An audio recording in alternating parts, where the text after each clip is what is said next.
the Doomsday Report, ladies and gentlemen. Now, on this week's edition, we have, from Edinburgh, Dune. How's it going, guys? Welcome to the Doomsday Report. Now, this is the last night of your tour, isn't that right? Yes. You was in London, Birmingham and Bristol previously. How were they? Smashing. Yep. Yeah, how were the crowds? What was the... Okay, everyone's loving the fact that they're out at gigs and having a beer with their friends and seeing live music, so luckily we've caught this kind of whole thing at the right time. At the right time. Yeah, we've been out playing gigs when a lot of bands are not getting the chance to. We had a European tour that was the same. Every gig we played, we were the first band that people had seen for 2 years.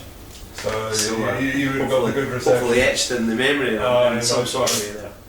Now, you played in Edinburgh just before the tour kicked off as well, and that was a headline show, wasn't it? How was that? That would have been like obviously your first show in Edinburgh, I think. First show there for a while since we added the keys into the live set. Since Dvne got and since we released the album, since we signed with Metal Blade, all that stuff. So we had a contrast in like the last time we played there to this time, and seeing the two differences was pretty cool. Well, you touched upon the Metal Blade. How did that come across? How did you get signed up to that? They just contacted us when we were kind of in limbo about labels. We had signed with Riding Easy, but they kind of backed out it once stuff fell through our management in America and stuff like that. So we got in contact. Well, basically we had spoke to Metal Blade already, and we approached them again. So what's fancy doing that? It's actually not to name drop. It's Alan Averill from Primordial. Who it is name drop. That's not to name drop. It's him who reached out to us because he was the artist A&R. I think that's what we call it, artist recruitment. And he got us in, and it's been pretty cool so far.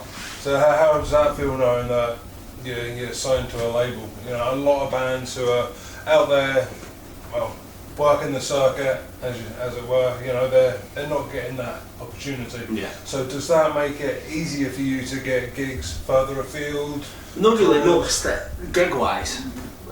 We noticed the kind of the music. I think the music we put out has made the difference gig-wise. Right. But what it's done is helped us produce content and videos and stuff with a bit more backing with a label there to help you in different kind of avenues. Exposure is probably the most important stuff we get from that, you know, because they've got like a lot of distribution-wise. We are in shops. We didn't used to be in distribution because we were on a smaller independent label, West Estate, which do a good job too, but it's not the same financial backup, you know, and it's not the same distribution. They've got a team of like, I don't know, maybe 50 people, 40 people working in that, and they are very connected. They've been going since since Metal Up Your Ass. That was the first album they've done with Metallica on it, you know. So it's like a really old school label, and they know what's up, eh? Yeah. So how does it feel when you go into a record shop and you see your work? That's cool. Great. Does it give you chills yet? Yeah, sometimes we got people taking us like from Record Store, and I saw one the other day in Singapore, and you're like, that's cool, it's really tight on the other side of the planet. You see stuff in Japan, stuff in Brazil. We were delighted to sign the worldwide deal. That was a different kind of thing. We were looking to try and make sure the music was going all out. And you also have like the best part, I think. I remember that he and I had this, and Dan was this chat when we were releasing and recording stuff in the past. Is you don't know what's going to happen next. You don't know who's going to help paint this. You don't know the budget. And now we can project ourselves on like not just the next album, but we know we're thinking 3 album times. This being album number 1, then we've got another 2, and then we're like, right, we already have in mind what can go well. And this album sold really well, like Dvne already. So we know they are in again for the next one, and we know we're gonna get. We could get more money and stuff like that, but it's just super helpful, you know. Like you can plan. Yeah, you can plan. Okay.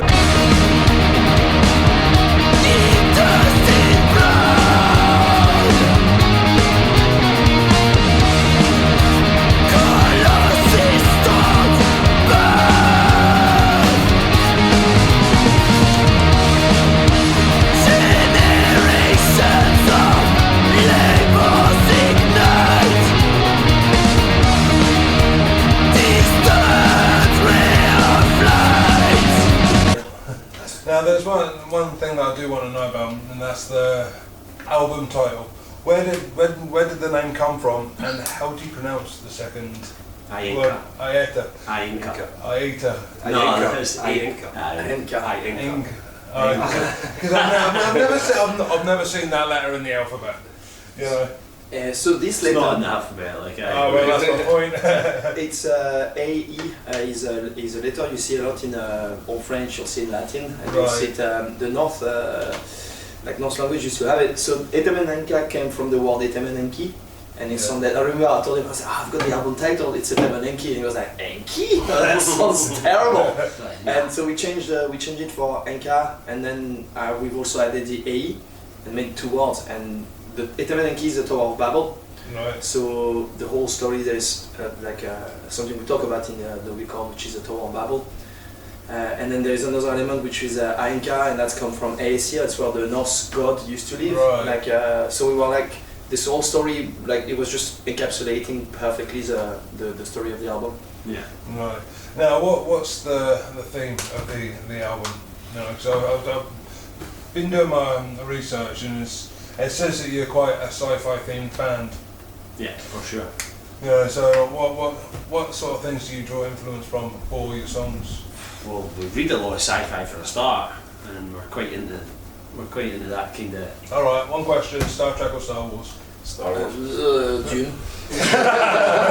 Sure, right. Did you go for Star Wars? Star Wars. I'd say For Star Wars. I like Star Wars, but I like both, but I tend to lean more towards the Star Wars. Yeah, Yeah. Star Trek is there's something so cheesy about it. But it's good once you get into it. I bet. Yeah. The Borg, come on, the Borg. You gotta like the Borg. Very cool. Now I want to talk to you about your recordings. How well we touched upon the level of work since the record label come in, but how does this album differ in sound to your previous album and your other EPs that you've released over the years? Just progressed musically as a band, progressed by learning from mistakes we've made in the past. Just like anyone, we're evolving really. Yeah. I feel like you can hear that in the record, you could hear it on our sharing from our previous record. Because it's 5 releases in total now, isn't it? Like 3 EPs. Yeah, 2 EPs. Yeah. Well, one the Progenitor is an EP, but it's still quite substantial. Some people have albums that size. We Yeah. call it an EP because it's still a baby to us. Right. An album's 30 minutes. an album's an hour An album long is for not us. 30 minutes for me, but yeah, some people Yeah. consider it. Yeah. So we've got 3 EPs and 2 albums. Yeah. Now there's another thing that I want to touch upon here, and that's the Scottish Alternative Music Awards. Yeah. Now, how does it feel to not only be nominated, but win your respected category, you know, when you've had like such tough competition? It was cool. It was Yeah. a cool feeling. Was it like a red carpet event as you went into it? Not really. Not quite. The last time we'd been in that place was when I seen Amin Ra there, so it was quite a contrast to walk into R&B on the stage Right. for the last time I was in there. But it wasn't quite red carpet, but it was definitely quite fashionable. Like Yeah. we were all in black and hoodies, and everyone was a bit glammed up. There was bands such as God Eater, Hell Ripper and Frontiera. Yeah. They was also in the metal category. So can you explain to me your feelings of the morning when you wake up, you're like, right, we've got this thing to do, you know, have we got a speech prepared, you know? We had no idea what to expect. Suddenly such a big. It's cool. It's really cool. But it's not the Grammy Awards neither, you know what I mean? No. So you've got to, I get excited, I don't get excited, but honestly it's great and it's super cool for promotion marketing, but we don't get excited though, but I hope we don't too much. So but we're more excited about playing a show, you know? For sure. I mean, personally, I think it's like an awesome award to win, you know, because it says that we're doing something right. You know, people appreciate, you know, the graft that we're putting in. For sure. Well, I agree with you, but at the same time, what we're kind of saying is that we know we're doing something right by what we're seeing at gigs. Mm-hmm. And people are showing up, they're delighted to see us, happy to see the music live, and seeing more and more people showing up wherever we go, people starting to sing the lyrics back as we're playing, people putting their hands up because they know that a bit's about to drop. That stuff's worth waiting for. Like. Yeah. You know what I mean? Just people, the real fans, like, well, hello, the Samas, I think they call it. It was cool to do, and we're very grateful to be in there with you guys as well. It was we weren't exactly excited, but we didn't know what to expect. Yeah. I'd never been there before, and so on the morning of it, I was speaking to Victor. I was like, "Is this a speech thing? Are we going on stage here? Yeah. I don't know what we're doing." We showed up there, and the first person won an award, and they went up on the stage, and that's when we went, "Oh shit, we're going on the stage." So was there not any sort of like a dinner and an award ceremony? No, It was just more like just people giving standing out out. awards at sports Exactly. day. Yeah. You know, you're all sat in an assembly at high school, like, right, you were first, you were second. We had had a couple of phone calls in the morning and a couple of texts for one of the people that were there, and Victor was sleeping at the time, but it made us a bit.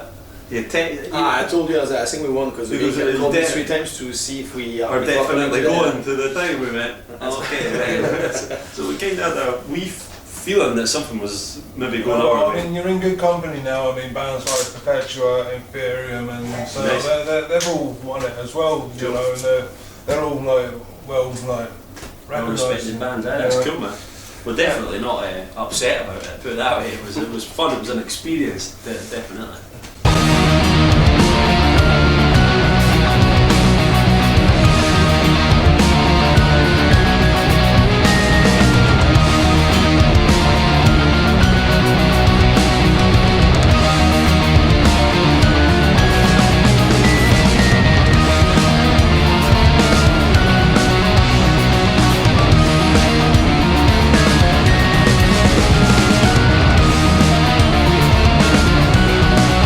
Now, what are the plans for 2022?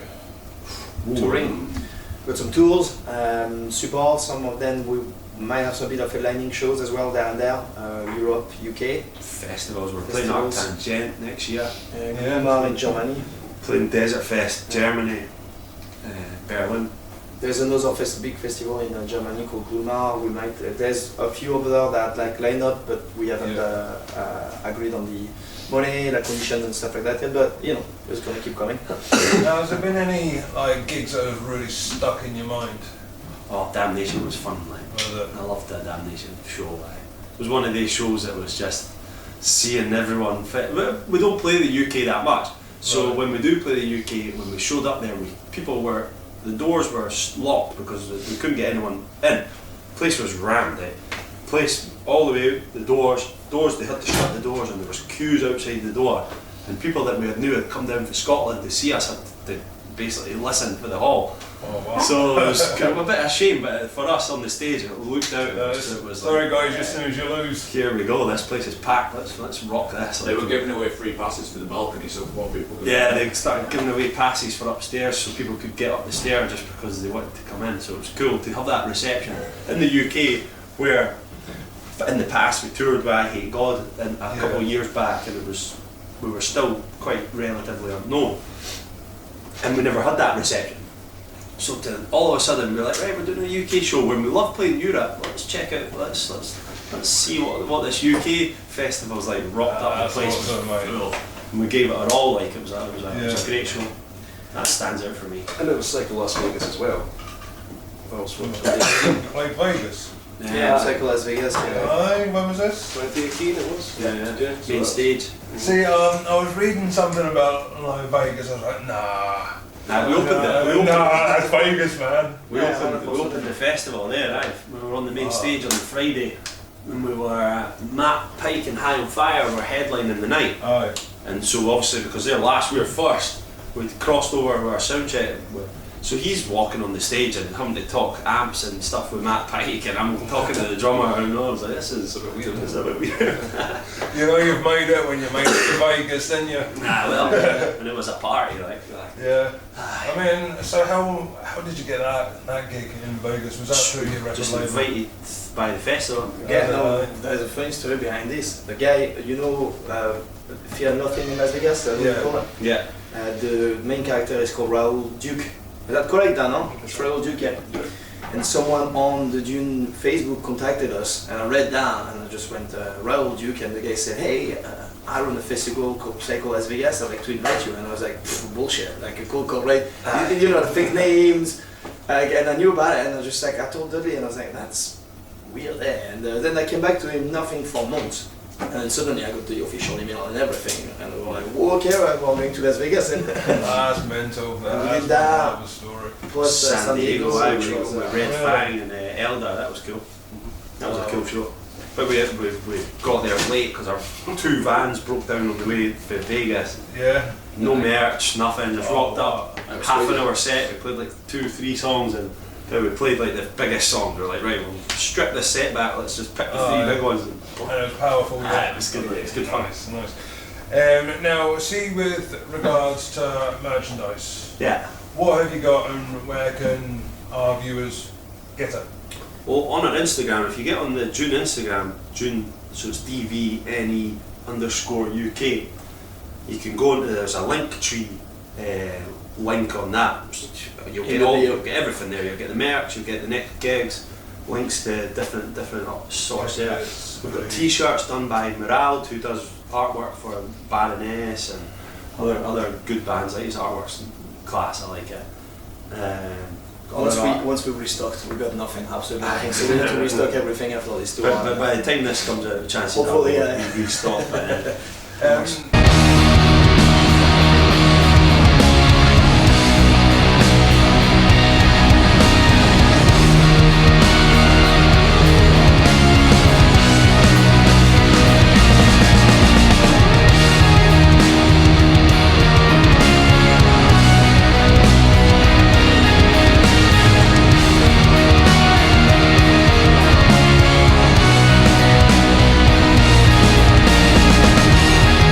There isn't one thing that I did forget to ask you. See, within all of your travels, Yeah. right, you must have had one embarrassing tour story. I love hearing Loads. embarrassing. Well, go on, let We me want to hear talk one. about that. That's Oh another yeah, story. we're allowed. Embarrassing tour story. Oh well, there was the time I was playing. We played in Dublin, and we played in like a top, this top floor kind of pub that had a venue above it. Yeah. And I was, that was good. That's a That was all right. And they had these big, massive big, huge sash windows at the back, and the drum kit sat in the middle. Yeah. But it had like, kind of like the window frame like protruded right out. You know what I mean? Yeah. Like big deep windows.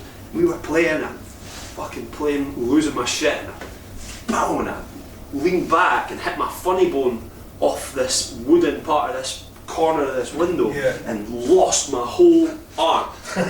Jelly arms. Completely lost it. You imagine you hit your funny bones usually like, oh, I've hit it like that, boom, right off it. My whole arm went, whoa, mid-song. I dropped the stick and everything. That was a good one. Oh, And that same night, we went back to a party at this house, my friend of ours' house, we were playing rock band and all this stuff in the house. I can't play the drums on rock band. He can't play the guitar on rock band either. I was singing though. He was singing, I'm shit hot at Guitar Hero even though I'm a drummer, Yeah. because it just doesn't translate. But we ended up in this house partying like this, in a pull-up bar in the kitchen, and I was like, pull-up bar. And then when it was the funniest part, you end up like you have Stop like the 20 whole- people, and you're just like, wait, pull up, let me watch doing pull-ups now, right? I went and done a pull-up. As soon as I lifted myself up, the bar came off the door, and I went, No. and it was put my knee right through the wood flooring on the floor, and it was like a patio outside. So that was His face as he went down, he just went, oh! It's hilarious. Everyone watching.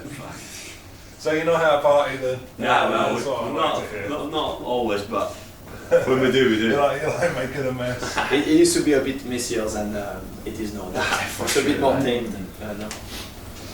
Alright, well, all I can say is thank you so much for taking the time out of your busy schedule to come and talk Thank to you. me. You were talking about merch, so one thing to say. Oh, that's right, We're doing really nice posters at the moment. Victor's actually printing the posters himself, so he's commissioning the artwork for it. We're doing the. So where'd you get that? So they're all online as well. So if you get a poster from Dvne, you're getting it made by the man himself. Are you going to sign it? So you know. So He's everybody got, knows it's he's got a new kind of tag that's going to be going on them soon enough. I've got a new PR person. I like it. But they're really good. I've got a few of them in my house. Dan's got a few in his. But Alan just has. I don't know. No, that's because I'm selling them to him. So is that like computer, like all the new computer art, or is it like actual with paint and? No, so proper? it's called print. So it's the same story as when people are doing t-shirts. So it's Yeah. literally ink. You put like a screen and you just go like this on top. Awesome. Screen So it's print. like several layers. Every color is a layer. You have to. It's quite cool, but A lot of hard work goes into it. Like. Yeah. it does. But it's mostly thanks to you need good art for it. So the artists we work with, like Marl, as he say, Chris. Are both like very good artists, and we've got amazing art, and we can turn it into something cool. And Dan also and I are quite good with digital stuff, so we can use the artwork and just create So it's posters just a and case merch. of putting the art through the machine and then printing it. Yeah. Not as easy as that. It's very manual. every layer of colours needs Right. So it's another. like bit by bit by Yeah, bit. yeah. That sounds quite intricate. Yeah, it is, but it makes for like. You seen him very play guitar bad yet? ones, Yeah, that's one thing I wanted to ask you. How many strings you got in your guitar? I've got 9 strings on both my guitars. So they are not like the Deftones. It's not like 7 strings guitars where you Yeah. got an extra strings that's like completely different notes. The 3 top notes, the traveling one, they are doubled. Right. So it makes like this kind of nice chorusy sounds when you start going in the high hands. I was like, how many fucking machine heads have you got on that? I was sitting there trying to Yeah, figure out, but no, it's a lovely guitar. Like, it's good. Yeah, they're good. I'm about to get a new one as well, Flying V with like 9 string enabled guitar. So So, hey, nice, you can never have enough guitars. That's why I said. never, no. Three is a good number though. We need a bigger van. Well, there's always an excuse for a bigger van, isn't there? Right, well, thank you for joining me. No problem, It's been informative and a pleasure. I've been Esteban, this has been June, and this has been the Doomsday Report. Keep it metal. Keep it metal.